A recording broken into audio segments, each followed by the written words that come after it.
Breaking up with religion, waking up the truth, quick, stimulating conversations, exposing the inconsistencies and the absolute bizarre nature of our belief system and those who we allow to construct them and enforce them.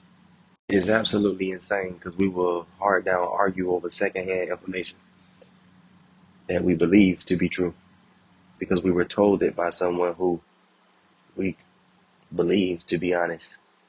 But what's crazy is if something isn't true until you believe it to be so, then it's not the truth that sets you free, it's your belief that did. Universal truth and universal principles have never bowed to your disbelief. The law of gravity has never stopped operating because you felt like if you walked off a cliff, you wouldn't fall. That's what we refer to as the iron rod of the universe. The principles of the universe are immovable.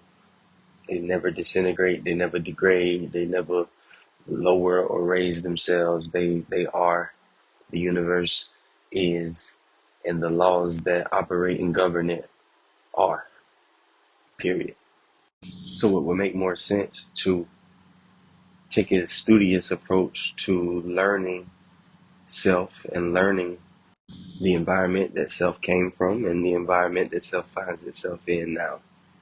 That would be way more beneficial, way more advantageous than arguing for a presentation that isn't even unique, let alone verifiable. For instance, as a believer, I propose the idea of a savior that's willing to come into your life the moment you ask of him and grant you the free gift of salvation once you've earned it. Wait, what? After I earn it, it's no longer a gift. I've actually worked for it and it becomes compensation. So the question becomes, when dealing with the source of the universe, when dealing with the sustainer of life, when dealing with the creator of all things, is the love, affection, connection something that is given freely, or is it obtained and kept by my day-to-day efforts?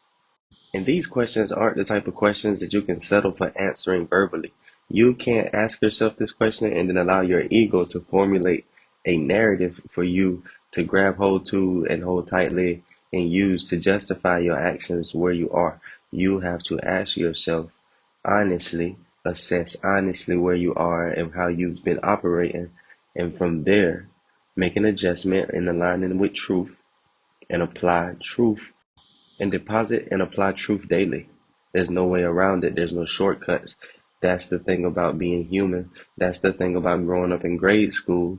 We learned that humans are the kings and queens of shortcuts. We love to find ways that seem to alleviate the pain that's associated with striving for what we want.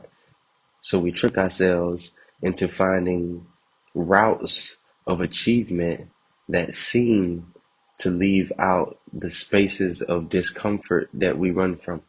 But for one who studies and knows truth, you understand, like I do, that whatever you run from, you run to. And that's why we often find ourselves fighting and toiling through situations that we thought were going to save us from dealing with unwanted circumstances and unnecessary issues.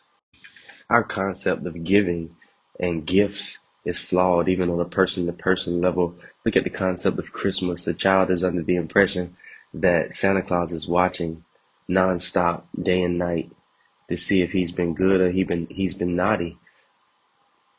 And that is the determining factor of what he slithers through the chimney and provides, whether it's a load of gifts or coal because he's been a bad kid.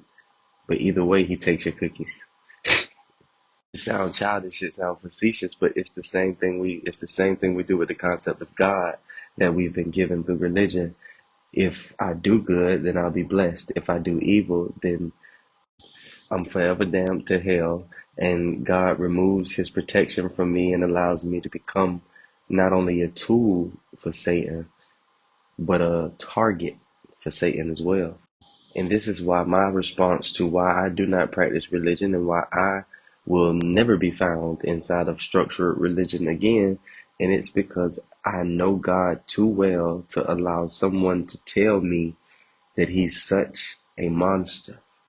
The issue with us accepting the truth and promoting the truth is there's no longer a fear-based theology that forces us to perform as if we are what we're not. There's no longer a rule book, a handbook, a guide that says if you're exemplifying these behaviors, you're going to hell. And if you're exemplifying these behaviors, then you're going to walk on the streets of gold and you'll have a mansion in heaven. There's nobody trying to convince me that if I don't give 10% of my money to a church, that God is upset with me and the windows of heaven will be shut.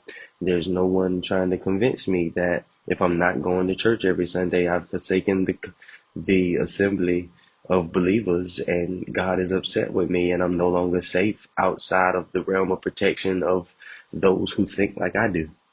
See, I'm way too aware that a lot of the stuff that we encounter when we're dealing with people, especially people that we love, we only deal with it because they're following the model of someone who did not know who they were. So as I mimic the person who I admired and the person who I esteem and the person who led me in life, I can only deliver what they showed me. And what they showed me was how to perform, not how to tap into my higher self and be the true me, not how to operate from the awareness of I am. And instead of us taking the time to learn who I am is and how I am operates and understanding what that means for us, we assume that I am is like those who still live under the sleep and ignorance of I am operating in them. So I can't look at you to determine who I am is because if you don't know who I am is, then you're not exemplifying who I am is. So I can't look at you and get my definition that I am. I have to go to a different source. You're my reflection. The only thing I'll see when I look over at you is a version of me that I'll deny. The only thing I'll look over at you and see is a version of me that I like and accept and approve. Impossible to see anything else when we're looking at a reflection. And that's all other people are. There's no such thing as another person. That person was attracted to you based on what you carry inside of yourself. And that person is a picture, an outward expression of your insides. Yes, that stupid person who you so harshly judge. Yes, even them. The more you learn about truth, the more you should see that it is impossible for you to ever accomplish the task of becoming righteous or becoming holy or becoming whole or healing.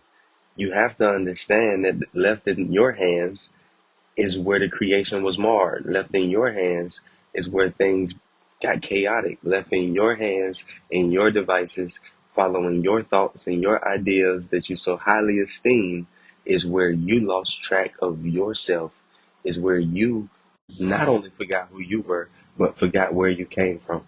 Not only forgot who I am is, but forgot that I am is alive in you, waiting to deliver to you whatever it is that you ask. But we ask for such stupid things because we don't understand.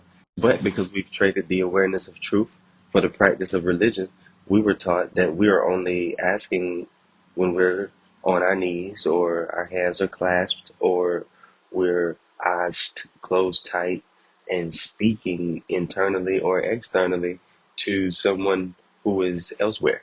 So is the love, the presence, the peace, the wholeness, the happiness, the joy, is it a gift or is it earned? So was it a gift? Because if it's a gift, it's mine. And if it's a gift, it can't ever be taken away. And if it's a gift, it's not based on my performance and it's not based on how well I'm maintaining or using the gift. I don't know about any other culture, but inside of the black culture, like hand-me-downs are a big thing. So it's very common for someone to outgrow something and pass it down to a family member that's of smaller size since they can no longer fit it. And a lot of times you'll find that the younger sibling or the child didn't take care of the garment or didn't take care of the item as well as you did when it was yours, but you bought it. They didn't. And if it was a gift, you're not walking around trying to monitor and judge the use of the gift. If it was a gift, you gave it freely for them to have and for them to do with it as they wished, same as you did. But a lot of time, our mamas used to tell us, look what you did with the last thing I gave you. I ain't gonna give you nothing else. And you don't see how we've put that off on the supernatural. You don't see how we've assumed that all, the creator and sustainer of all things, must operate that way. When I'm following his laws and I'm following his commands, he's willing to bless me and continue to give to me. But the moment that I disobey him, everything dries up and it becomes a desolate place. And my father rejects me because I've went against his wishes. I grew up with my daddy in the house. And even though I didn't allow him to be as useful as he could have been because our communication sucked, I know from having my physical earthly dad in the house with me that that's not how a father operates. Definitely not a good one.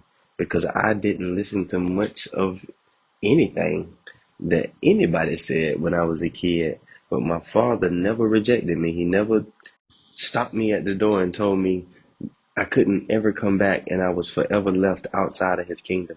He never said that to me. He never told me I couldn't come back to his house. So I have a hard time. So I have a hard time putting that type of thinking on my heavenly father, on my original father, on my creator. The man who wanted to marry my mama didn't even move like that. What's crazy is the acceptance and the love of the Father of all things, the Creator of all things, is absolutely free. I was born with that. You were born with that. There's no need to work or perform for that. What we find ourselves performing for is the acceptance and the approval of other people. And it's crazy. It's crazy when the stories that are coming out and the initials of the leaders who were so highly esteemed have changed from TD to PB. What is it in us that drives us to perform and put on and impress people who are so insecure and so unimpressed with themselves? You will never impress anybody with anything you do if they are dissatisfied or discontent with where they are and what they're doing. You will never spend another day worried about who's celebrating for you when you become a fan of yourself. Once you know the truth of yourself and you know that you're never alone and outside of yourself, no one can ever add to you because you've been given all things from all. What is there to want and desire from another? Lucky.